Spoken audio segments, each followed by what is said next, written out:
We tell the story of European exploration as a story of courage, curiosity and ambition. Ships sailing into the unknown. Brave navigators charting new worlds. The heroic age of discovery. It is a good story. It is also incomplete. The fuller story, the one that explains why European exploration happened when it did, why the desperation was so total, why the risk of sailing off the edge of the known world seemed preferable to staying home, is a story about financial collapse, biological catastrophe, military exhaustion and the slow death of a continent's trading economy. Europe did not conquer the world because it was strong. It conquered the world because it was desperate. For centuries before the 14th century, European wealth and comfort depended on trade with the East. Not luxury goods for the very rich, though those existed, but essential commodities that shaped daily life for ordinary people. Spices were not what modern people imagine. Black pepper, cinnamon, cloves, nutmeg, these were not garnishes. In a Europe without refrigeration, spices were the technology of food preservation. Without pepper, meat rotted. Without cinnamon and cloves, illness spread faster. Spices were, in practical terms, both medicine and food safety technology simultaneously. The man who controlled spice supply controlled European health and European kitchens.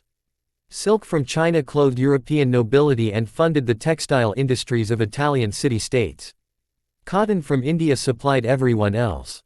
Dyes from the East, indigo, saffron, crimson, made the colors that European weavers needed.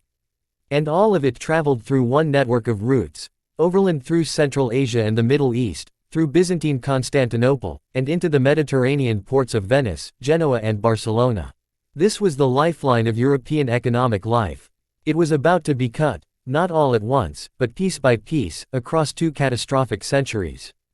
The 14th century was, without exaggeration, the most catastrophic century in European history. It is worth listing what happened within a single 100-year period, because only by seeing the full accumulation does the desperation of what followed make sense.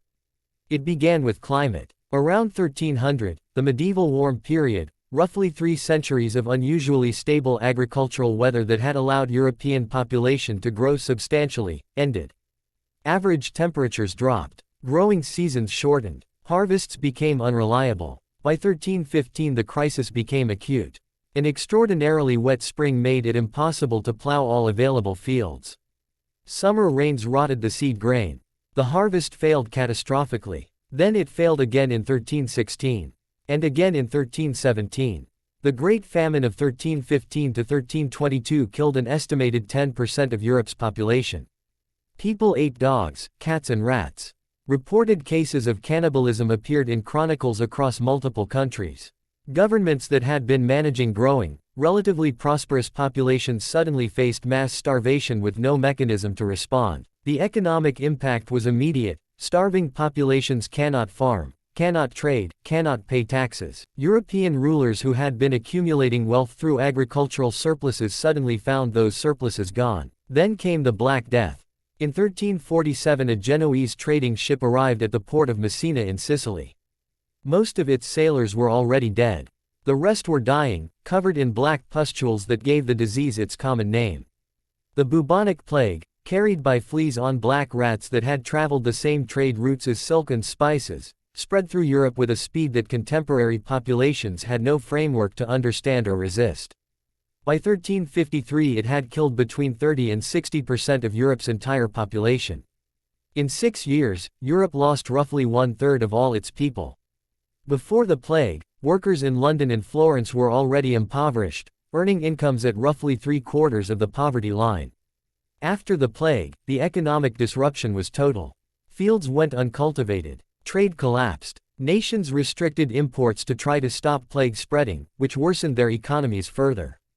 The psychological impact was equally devastating. A generation of Europeans lived with the certainty that death could come without warning, without reason, and without prevention. While still recovering from plague, Europe entered the 100 Years' War. From 1337 to 1453, 116 years, England and France fought a grinding, economically exhausting conflict that consumed treasury resources, disrupted agricultural production across the most productive farming regions of Western Europe, and generated a constant state of political instability that made long-term economic planning almost impossible. In the 14th century, Europe lost a third of its population to plague, a tenth more to famine, and spent a century at war. By 1400 it was not a civilization on the rise. It was a civilization on its knees. Into this weakened, traumatized Europe came the event that is most commonly cited as the trigger for the Age of Exploration, the fall of Constantinople in 1453. The conventional version of this story is clean and simple. The Ottomans captured Constantinople, closed the trade routes, and desperate Europeans were forced to find new paths to Asia. The reality is more nuanced, and actually more interesting. The Byzantine Empire had for centuries served as the guardian of the Bosphorus Strait, the narrow waterway connecting the Black Sea to the Mediterranean that was the key node of the overland trade route from Asia to Europe. Byzantine Constantinople was not merely a city. It was a toll booth, a trading hub, and a buffer zone between the expanding Ottoman world and the fractured Christian states of Western Europe. When Sultan Mehmed II breached its ancient walls on May 29, 1453 after a 55-day siege, he was not simply conquering a city. He was acquiring control of the most strategically valuable commercial choke point in the known world. The Ottomans did not immediately shut down trade. Venice and Genoa continued trading with Ottoman Constantinople after 1453. The spice trade did not immediately collapse. The Ottomans imposed heavy taxation on goods passing through their controlled routes. They introduced uncertainty. For a Europe already financially exhausted by famine, plague and war, this was the final pressure. They were not just being taxed, they were being made dependent on an empire that viewed them as competitors, as infidels, and as potential enemies. The Ottoman expansion did not stop at Constantinople.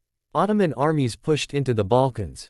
They threatened Vienna. They were not a distant commercial partner, they were an advancing military power that controlled the only affordable route to the commodities that European economic life depended on.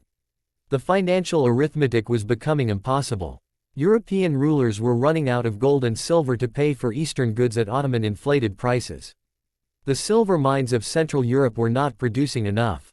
The trade balance was catastrophically negative. Europe was consuming Eastern goods but had insufficient valuable exports to pay for them.